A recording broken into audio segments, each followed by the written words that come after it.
حضرت بشر آفی رحمت اللہ علیہ سے سارا زمانہ پیار کرتا تھا۔ بغداد کا ایک تاجر کہتا ہے مجھے نہیں بابا اچھا لگتا تھا۔ ہمارا اپنا اپنا ذہن ہے نا، ہم کہتے ہیں میں نے جدھر ساری دنیا جا رہی ہے وہاں نہیں جانا، کہتے ہیں کہ وہ بابا مجھے نہیں اچھا لگتا تھا، حالانکہ سارا بغداد عزت کرتا۔ کیوں نہیں اچھا لگتا تھا؟ کہتے ہیں اس لیے کہ بابا نہ صرف فرض مسجد میں پڑھتا تھا، باقی نماز گھر جا کے۔ تو میں کہتا تھا اتنا ولی ہے تو باقی بھی مسجد میں پڑھے۔ کہتے ایک دن میں نے کہا جسوسی کرنی ہے اس کی، جو کہ اسلام میں منع ہے۔ کہتے حضرت بشر آفی رحمۃ اللہ علیہ نے جمعے کے فرض پڑھے، فرض پڑھ کے نکل گئے دوڑ کے۔ فرماتے ہیں میں پیچھے ہو گیا، میں نے کہا میں نے سنتیں چھوڑ دی ہیں پر اس کا پتہ کرنا ہے، سنت نفل بعد میں پڑھوں گا۔ کہتے ہیں حضرت بشر آفی جلدی سے نا ایک کباب والی دکان پہ گئے، وہاں سے کباب خریدے، اور میں نے کہا بوڑھے کی عمر دیکھو اور اس کے ذائقے دیکھو، اس عمر میں بھی کباب کھائے گا۔ اوئے ہوئے، مولوی کو روٹی نے ستایا تھا، اس لیے سنت اور نفل چھوڑ آیا ہے۔ کہتے ہیں تھوڑا سا وہ آگے بڑھے تو نان بھائی کی دکان سے نا نان خریدے۔ میں نے کہا دیکھو یار، دیکھو اس کے ذائقے، گرم نان کھائے گا۔ بہت سارے لوگ بغداد میں رات کی روٹی کھاتے پر یہ گرم کھاتا ہے۔ کہتے ہیں حضرت وہ نان اور کباب لے کے نا جنگل کی طرف مڑے تو میرے دل میں خیال آیا یار بڑا ہی اس آدمی کا عجیب ذہن ہے، یہ اب سبزے پہ بیٹھ کے یہاں موج کرے گا، کھائے پیے گا، اور سنت نفل چھوڑ دی، اللہ ہزاروں مرید ہیں۔ کہتے ہیں حضرت جنگل میں داخل ہوئے، تھوڑا سا سفر کیا تو کچی آبادی آ گئی۔ کچی آبادی، ایک کچے مکان کی ٹوٹا ہوا دروازہ، باہر سے کنڈی لگی۔ بغداد کے ننگے پاؤں چلنے والے ہزاروں مریدوں کے اس پیر نے کنڈی کھولی، اندر گئے، ایک فالج زدہ بابا جی بیٹھے۔ کہتے ہیں حضرت بشر آفی نے اپنی پگڑی کھولی اور اس آدمی کے منہ سے پانی نکل رہا تھا، رال ٹپک رہی تھی۔ کہتے ہیں پہلے اپنی پگڑی سے منہ صاف کیا، پھر پیالے سے پانی ڈال کے منہ دھویا، پھر حضرت اس کے ٹانگوں پہ کپڑا ڈال کے روٹی کا لقمہ توڑ کے اس کے منہ میں ڈال کے کہنے لگے بابا ناراض نہ ہونا، جمعے والے دن مجھے دیر ہو جاتی ہے، ابھی تو میں نے سنت اور نفل بھی پڑھنے ہیں، ناراض نہ ہونا، مجھے دیر ہو جاتی ہے۔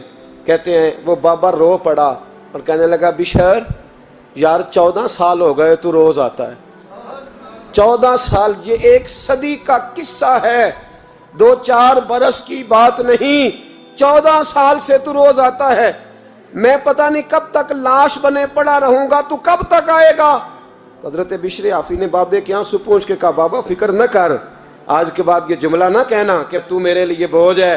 فرمایا لوگ سمجھتے ہیں کہ میں نے عبادت کر کے مقام پایا ہے، لوگ سمجھتے ہیں میں نوافل زیادہ پڑھتا ہوں، دنیا جانتی ہے کہ میری رات کی تسبیح زیادہ مضبوط ہے، پر میں ان میں سے کوئی بات بھی نہیں، میں تو تیری نوکری کرتا ہوں تو اللہ نے میری عزتوں میں اضافہ فرما دیا ہے۔ سوچ ہی صاف نہیں، نظریہ ہی ٹھیک نہیں، فکر ہی ٹھیک نہیں۔ اسلام نظریے کا مذہب ہے، سوچ کا۔ مسند امام احمد بن حنبل کی حدیث سنی، حضرت انس بن مالک فرماتے ہیں جب انسان نے روزہ رکھا ہوتا ہے نا تو روح ویسے ہی پاک ہوتی ہے اس کی۔ میں نے یہ سوچا کہ کچھ باتیں ایسی کی جائیں جس سے تھوڑی سی سوچیں بھی تبدیل ہوں، کچھ سوچوں کا وضو، سوچوں کا غسل، افکار و نظریات کی بھی بات ہو۔ ہم سمجھتے ہیں کہ شاید کثرت عبادت اصل ہے۔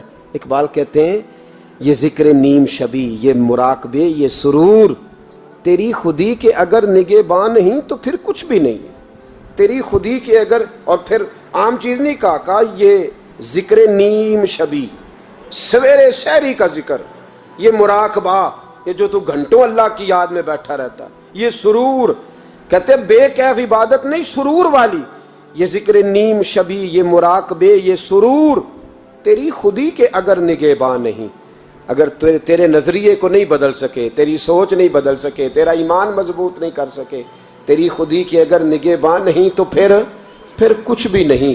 اور خرد نے کہہ بھی دیا لا الہ الا اللہ تو کیا حاصل؟ دل و نگاہ، دل و نگاہ، دل و نگاہ اگر مسلمان نہیں تو پھر کچھ بھی نہیں، دل و نگاہ۔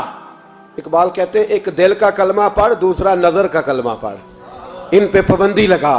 دل و نگاہ اگر مسلمان نہیں تو پھر تو کچھ بھی نہیں، کچھ بھی نہیں۔ حضرت انس بن مالک کہتے ہیں میں حضور کے پاس بیٹھا تھا، حضرت عبداللہ ابن عمر بھی بیٹھے تھے، کوئی بات ہو رہی تھی، ایک حجرے میں بیٹھے تھے، دروازے پہ دستک ہوئی۔ مسند امام احمد میں حدیث ہے نبی پاک علیہ السلام نے فرمایا انس دروازہ کھولو، دروازے پہ وہ بندہ ہے جس کو اللہ بغیر حساب کتاب جنت عطا فرمائے گا، وہ بندہ ہے دروازے پہ۔ حضرت انس بن مالک کہتے ہیں میں نے دروازہ کھولا تو بندہ دیکھا، غریب سا ایک انصاری صحابی، اور بندہ بڑا سادہ، وضو تازہ کر کے آیا ہے تو پانی کے قطرے داڑھی سے بہہ رہے ہیں، اور چمڑے کے جوتے اس نے لپیٹ کے تو بغل میں چھپائے ہوئے، آ کے اتحیات کی حالت میں بیٹھا، حضور سے دو چار باتیں کی، چلا گیا۔ ہم اس کا رنگ دیکھتے رہے اور مصطفیٰ کا کرم دیکھتے رہے۔ اس کو حضور نے جنتی کہا ہے۔ کہتے ہیں اگلے دن اسی ٹائم اسی وقت ہم حضور کے پاس بیٹھے تھے، پھر دروازے پہ دستک ہوئی، حضور نے فرمایا دروازہ کھولو، دروازے پہ وہ بندہ ہے جسے اللہ بغیر حساب کتاب جنت عطا فرمائے گا، بغیر حساب۔ کہتے ہیں دروازہ کھولا، اور جیسے ہی میری نظر پڑی، بندہ بھی وہی ہے جو کل آیا تھا، اور انداز بھی وہی ہے جو کل تھا، اسی طرح پانی کے قطرے، اسی طرح جوتے بغل میں، السلام علیکم، کل حضور فلاں بات کی تفصیل پوچھنی مجھ سے رہ گئی تھی، غلطی ہوگی، دوبارہ آیا ہو۔ اس نے اپنی گفتگو کی، چند جملوں میں بات سمیٹی، چلا گیا۔ فرماتے ہیں اتفاق کی بات کہ دن تیسرا، بندے بھی ہم دونوں، میں اور عبداللہ ابن عمر۔ حضرت انس بن مالک کہتے ہیں دونوں بیٹھے تھے، سیم ٹائم سیم ڈے۔ پھر دستک ہوئی، حضور نے فرمایا دروازہ کھولو، اور مسکرا کے فرمایا دروازے پہ وہ بندہ ہے جسے اللہ بغیر حساب کتاب جنت عطا فرمائے گا۔ کہتے ہیں کھل اٹھے ہمارے چہرے، باہر گئے، دستک ہوئی تھی، دروازہ کھولا۔ فرماتے ہیں مجھے یقین تھا وہی ہوگا جو 2 دن پہلے آیا تھا، اور میرے یقین کے مطابق ہی کام ہوا، وہی بندہ تھا جو کل بھی تھا، جو پرسوں بھی تھا، حالت اور کیفیت اور انداز بھی وہی تھا۔ پانی کے قطرے بہہ رہے ہیں، اور اس شخص نے جوتے بغل میں دبائے ہوئے خدمت میں حاضر ہوا، بیٹھ گیا، بات چیت کی، چلا گیا۔ حضرت انس بن مالک کہتے ہیں تھوڑی دیر ہوئی تو حضور بھی تشریف لے گئے۔ حضرت عبداللہ ابن عمر مجھے کہنے لگے یار ویسے کتنے اس کے نصیب ہیں، کتنے نصیب ہیں، کوئی آیا لے کے چلا گیا، کوئی آیا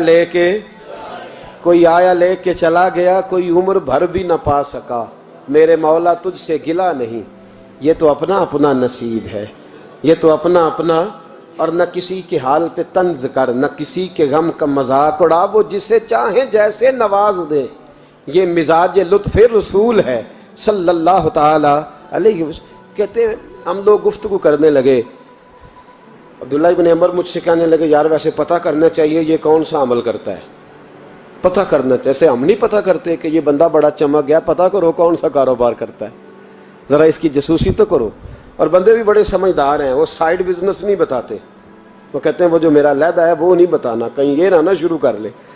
حالانکہ انسان کے پاس جو خوبی، جو اللہ نے اسے دولت دینی ہوتی ہے، وہ اپنا اپنا نصیب ہوتا ہے، وہ گھر میں بیٹھے بھی اللہ عطا کر دیتا۔ وہ کہتے ہیں کہ پتہ کرو کیا عمل کرتا ہے۔ تو حضرت عبداللہ ابن عمر کہتے ہیں میں اس کے پیچھے ہو گیا، اس سے سلام لی، تو میں نے کہا مجھے 2-3 دن کے لیے مہمان بنا لو گے، مان نہ مان میں تیرا مہمان، 2-3 دن کے لیے مہمان بنا لو گے؟ تو کہتے ہیں مجھ سے کہنے لگا کوئی گھر میں جھگڑا ہو گیا، کیونکہ پڑوس میں تو تمہارا، قریب ہی تو تمہارا گھر ہے، میرے مہمان بننے کو جھگڑا ہے؟